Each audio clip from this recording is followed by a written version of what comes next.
Hello, dear ones. Father Peter John coming to you from the Grove at All Saints Orthodox Church in Bloomington, Indiana. Christ is in our midst.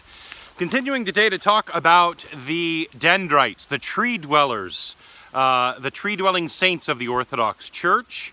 And today I want to talk about a certain saint who came from Mesopotamia and traveled to Thessaloniki in order to dwell there in a tree. His name is Adolas the Recluse, and he lived in the 6th century in Thessaloniki. His story is such that we don't know anything about his youth or why in particular he came to Thessaloniki, although I'm going to posit, it's not going to make sense to you yet, but it will after you see St. David the Dendrite's video. I'm going to posit that probably he was following the reputation of St. David the Dendrite, but you don't know who that is yet. Don't go look him up because I don't want you to get a jump on the video. You're going to love David. I mean, he's amazing. But anyway, wait. All right, so we find Adolas the Dendrite, the recluse, and he's living in a hollowed out plane tree in Thessaloniki. Now, in case you don't know what a plane tree is, I had to look it up. But plane tree, this right here, this is not a plane tree. This is a walnut tree. I love this bark, it's just beautiful. But the bark of a plane tree actually looks like what you would see in like a camouflage sort of pattern. The bark peels unevenly, and so you've got the darker bark, some of it peels off, revealing the lighter bark underneath, and then you've got this kind of a camouflage pattern. It's actually the same pattern that the German army used as their camouflage in World War II. They were inspired by the plane tree. I thought that was an interesting tidbit. But the plane tree is huge. So this is a walnut. As I said, a plane tree, oh, I don't know. I mean, the pictures of plane trees that I saw had to be at least 6 to 10 times bigger than this tree. So they get really big around. And what's even neater is that the shade, the umbrella, right, of branches is so great.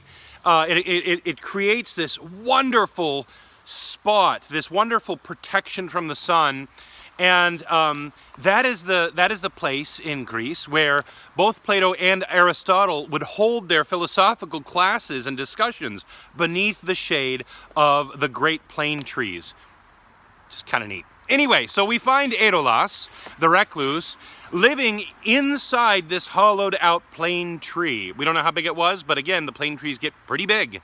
So he was living in there. Well, he spent his time in there praying, and he cut a little hole in the side of the plane tree so that when people came to visit him, he could speak to them through this little hole, this little window that he had cut in the side. Because, you know, when you had recluses or you had dendrites or stylites or anchorites, as we know, people would want to come and receive a word from them and receive prayers and sometimes healing. So we find Adolas, 6th century Thessaloniki, and the problem of barbarians. What's a barbarian? Well, a barbarian, in terms of the Byzantine Empire, which is where we find ourselves with Adolas, a barbarian is one who lives outside the boundaries of the empire. They're the people, they're not Byzantines, they're barbarians, right? They're from out there. Well, the barbarian hordes would come and they would invade the fringes of the Byzantine Empire. They would come in and they would pillage and they would take what they wanted and then they'd leave, right? Well, the Thessaloniki at this point in history was really having struggles with the barbarians. They would come in and they would pillage. Well, one time a barbarian horde enters Thessaloniki, and as they're coming in and they're stealing what they can steal and they're setting things on fire, and one of them looks at the plane tree and he sees the window and he sees Adolas the Dendrite looking at him. And so he draws his sword and he's going to strike Adolas. But as he goes to strike, he's frozen. He can't move. He's stuck. It says that the account says, the 1400-year-old account of this story says that his feet remained rooted to the ground. It's interesting how they kind of have that arborist language in there. His feet became rooted to the ground. He couldn't move.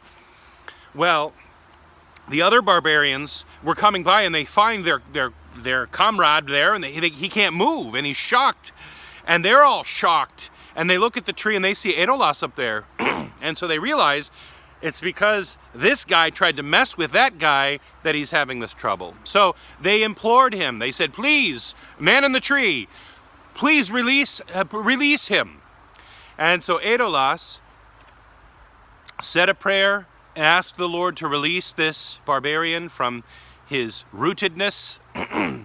And he was unfrozen and was able to leave, and was quite grateful actually for being set free. So this is the extent of what we know about the life of Adolas the recluse, a tree dweller, a Mesopotamian by birth, a Thessalonian by residence, and a freezer and unfreezer of the barbarians. Gotta love the dendrites. Lord Jesus Christ, Son of God, through the prayers of Saint Adolas, have mercy on us and help us to trust you in all things. Christ is in our midst. He is and ever shall be.